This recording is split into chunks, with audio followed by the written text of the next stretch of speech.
Good morning again. Good morning, good morning, good morning. Thank you, Miss Yolanda, honey. Thank you, thank you, thank you. I struggle with this little stuff, with technology stuff. It's working. Thank you for it working. I appreciate you guys. I appreciate you guys.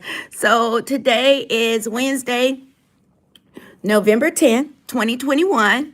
And as we wait for everybody to kind of come in, I'm so excited. I'm excited.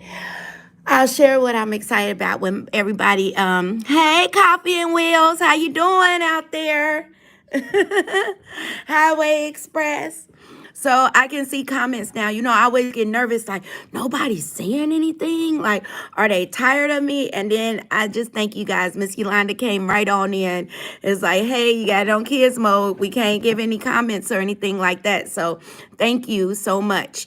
But I'm just excited because God woke me up this morning and he's a beautiful God. He is a beautiful God. And I know I'm looking rough. Yeah, like I know. Like these little braids need to come out. Like it's so funny. I keep making these appointments and I keep missing them because I've just really, really, really been working. We've been working hard over here. I was saying earlier, I just can't believe that we're about to be in the 2022. Like, is that crazy or what? Is that crazy?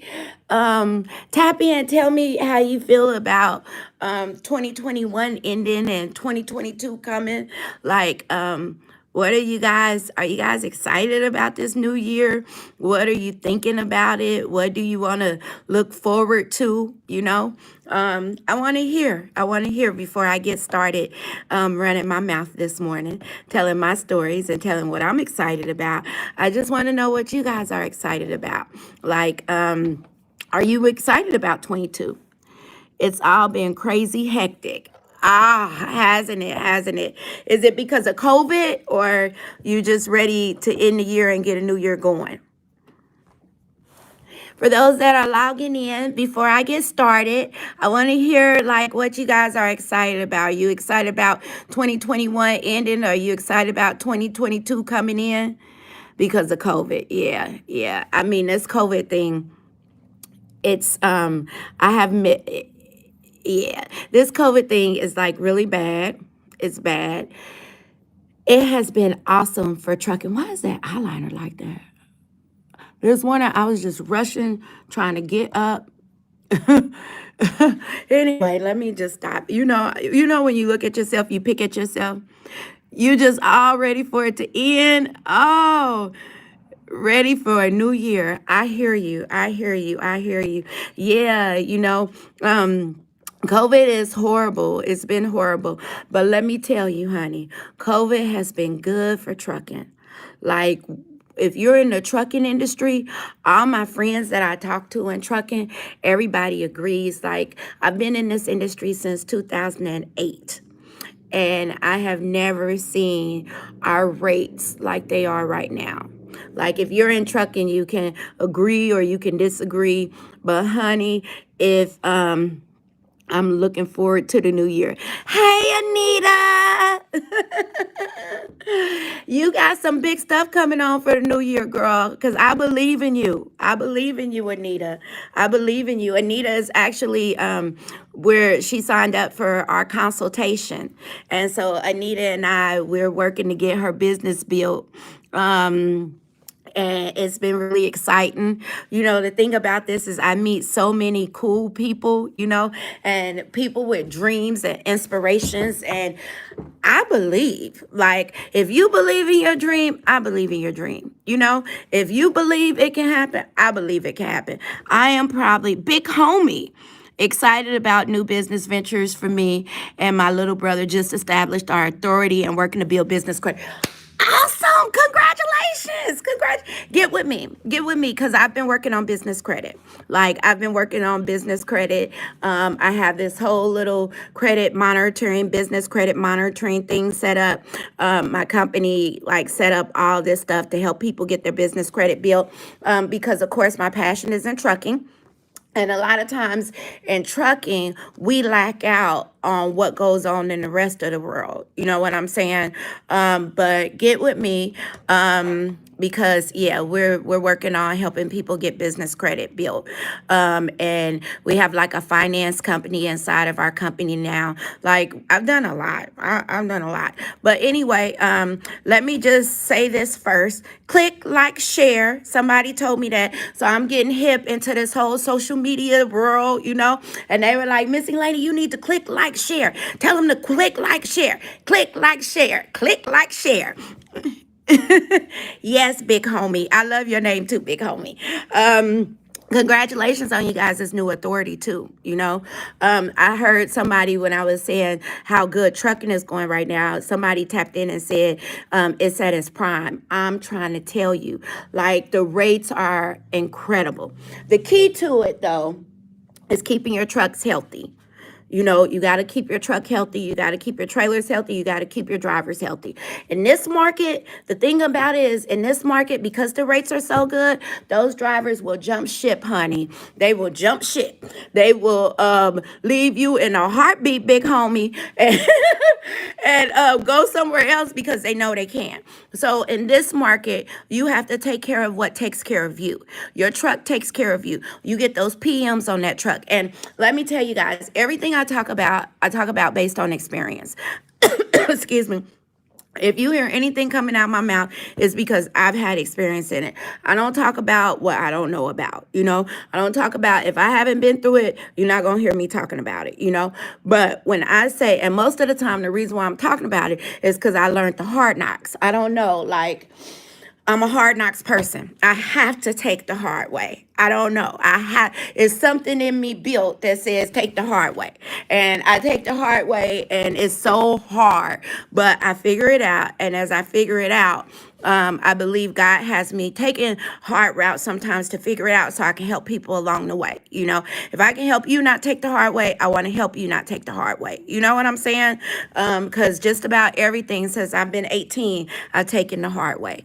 And it's not always good, but it's what it is. I entitled this my story. Like, I don't have a rags to riches story or anything like that. Like, I wasn't poor and broke and came up and this and that. I had a really, really, really good childhood. Had a single mother that, if I'm boring you, you don't want to hear my little story, honey, log off. But the thing is, people always kind of ask me, how did I get in trucking? And you give people bits and pieces of your story because sometimes you protect your story because I don't know what y'all gonna do with my story. I don't know if I tell you my story, you're not close in my circle. I don't know if you're gonna bounce it back on me or if you're gonna talk about me, or in this social media age, is if I'm gonna go viral and y'all gonna be talking about me and this and that, And so you protect your story. But to really honestly ask me, when you guys ask how I got in trucking, my story is so deep that it's like, in my mind, I'm thinking, well, I was raised by a single parent. My mother always worked like 2-3 jobs, held it down for me and my sister. When I say this woman held it down, I mean, she held it down. I was very, very sheltered. Like I said, if you want to log off, you can log off. But I woke up this morning and I had a conversation with my best friend and I just was in tears because I just was like, God, you're so good. You have brought me so far and you continue to bring me. And I just was in tears, like strategizing about 2022 and things like that. So I'm going to say it again. If you want to log off, log off. But I'm going to talk, honey. I'm going to talk because it's in me. It's in my heart this morning. It's in my heart. It's in my heart. Anyway, so I was very, very sheltered. I was the baby. I grew up in Inglewood, California. Couldn't go outside the fence. We had a huge backyard. I had everything in the world that you wanted inside that fence, but I couldn't step outside that fence. I could go to school and I could go home. My mom was the type of mother, I couldn't spend the night over people's house. I didn't go over friends' house or anything like that. People could come over my house, but I couldn't like do all of that. Everybody always laughs, like in my family, because I was the baby. And it's so funny because even my little cousins treat me like the baby. I always had a lot of imaginary friends. Maybe that's why it's so easy for me to talk to y'all in the camera, because I grew up talking to people that I couldn't see. When I was a little girl, I wanted to be a teacher. So I always had a classroom writing stuff out and everything, And it was just, I had, let me say, a beautiful childhood. Let me skip. As a teenager, my mom, we moved from Los Inglewood to Kansas City, and it was a complete culture shock. Like when I say culture shock, it was a culture shock. And I ended up having to go to like a school in, I'm gonna just say it, the hood. And I wasn't used to it at all. And I joined up, linked up with the bad kids because I don't know why, I was used to being so sheltered and things like that. And I got very, very rebellious. I skipped school. Honey, I barely graduated high school. The funny thing about the whole high school thing is that I barely graduated, but I ended up like giving like the high school speech. My at graduation, everybody's looking like, what is Elaine doing on stage giving the speech? But I ended up giving like a powerful, powerful speech. But I barely made it through high school because I always skipped school. I always had these bad boy boyfriends. When I was in high school at 16, had a boyfriend who was very abusive. He beat me up. I was a runaway. I started running away from home when I was like, 14? Always running away, always running away. I was a brat. Let me just say that. I was a spoiled brat. So anytime things didn't go my way, I was jumping out a window. Like we have my cousins now. Like I said, if y'all don't want to hear this, log off because I'm probably going to give a long post. But my cousins now, we always laugh because I would get them in trouble because I would go spend the night at their house and then bam, I was out the window. Like I was always jumping out a window, running away. I thank God I didn't grow up in the social media era because I probably would have been sex trafficked in Mexico somewhere. You know what I'm saying? Like for real. I was a risk taker. I was just a risk taker. I would take a risk in a minute. So had this, I fell into this abusive relationship with this guy, moved out my mama's house. By the time I was like 17, my mom was like, I don't know what else to do. I've done everything. She checked me into a mental institute. We would argue, we would fight, like everything. And so anyway, I moved in with him. He was very abusive to me. So all of this is leading up to my truck story, I promise. So when I was 18, you know how everybody's going off to college and things like that. So I became a stripper. And when I talked about protecting your story before, to really, really understand my story is to understand that part of me. But it's hard going public with those type of things because you don't want to be judged. You don't want people to judge you or people to talk about you or anything like that. Let me say this. I'm 100% confident and comfortable in who I am. I've told my stories for years now. I'm not ashamed of it. I'm not embarrassed of it. I've written books about it. And ladies have read the books and been able to transform their lives. At one point, I used to go in strip clubs and minister to women, pray with them, try to help them get out of the lifestyle that they were in and things like that. So, thank you, Miss Anita. Thank you. So I'm going to say it's not something I'm ashamed of. It's not something I'm embarrassed of. This is not my very first time talking about it. It is, I don't put it with my trucking side. Like I don't know. I've never really talked about it in the trucking world. I talk about it somewhere else. But I was talking to my best friend this morning and she was like, girl, that's your story. It's your story. This is how you got here. You didn't get here just because your ex-husband brought you in trucking. You got here because that's your story. When you were 18, you was dancing. I was in and out of clubs and in and out of town. And Miss Anita, you just said, I'm such a free spirit. I'm such a free spirit, and the money. You know, I'm not gonna lie, the money attracted me. I was attracted to the money. I was attracted to the lifestyle, and it's what I did. And it's so funny because I look now. I look at a lot of these young girls now.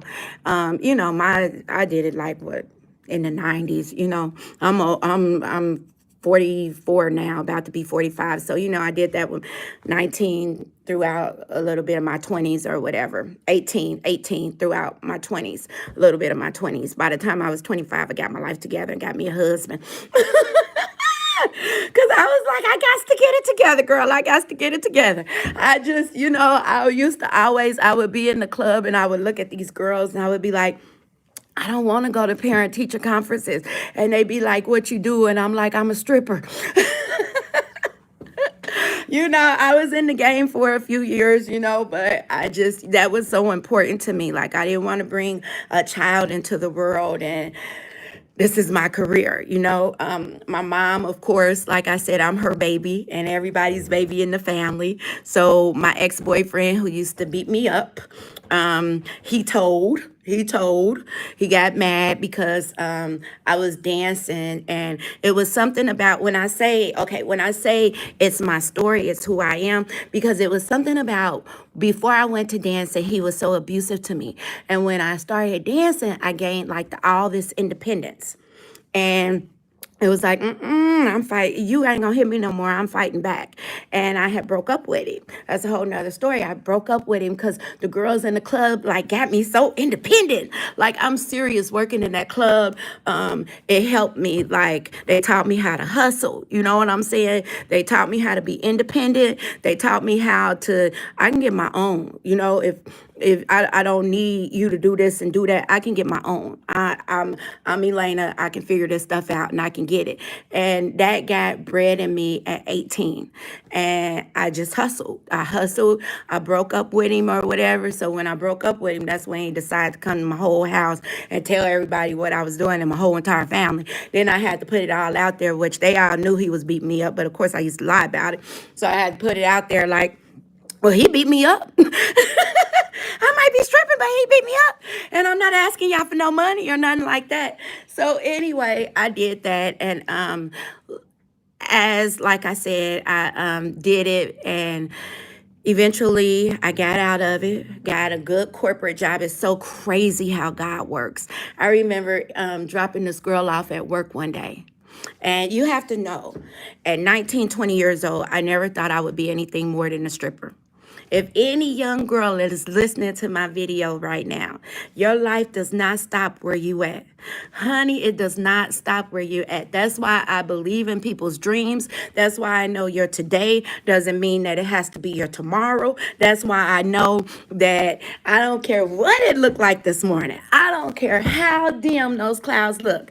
I know what can come and I know what can happen. And I translate that into trucking. I translate that into business. I translate that into everything, because I can remember being 18, 19, 20. I'm never going to be nothing else but a stripper. This is what I'm gonna be. I'm not having no babies because I don't want to be a stripper mama. But you know, in my eyes, I would never get a husband. You know, like I won't get a husband, but I'm gonna get this money. I'm gonna have this money and go shopping and have everything I want in life and this and that. The 18-year-old Elena would not be able to believe this Elena that's sitting there right now. So I remember I took this girl to work one day, and she worked at Corporate Woods. She had a corporate office. And I looked and I said, man, I want a corporate job one day. I drove out of there, went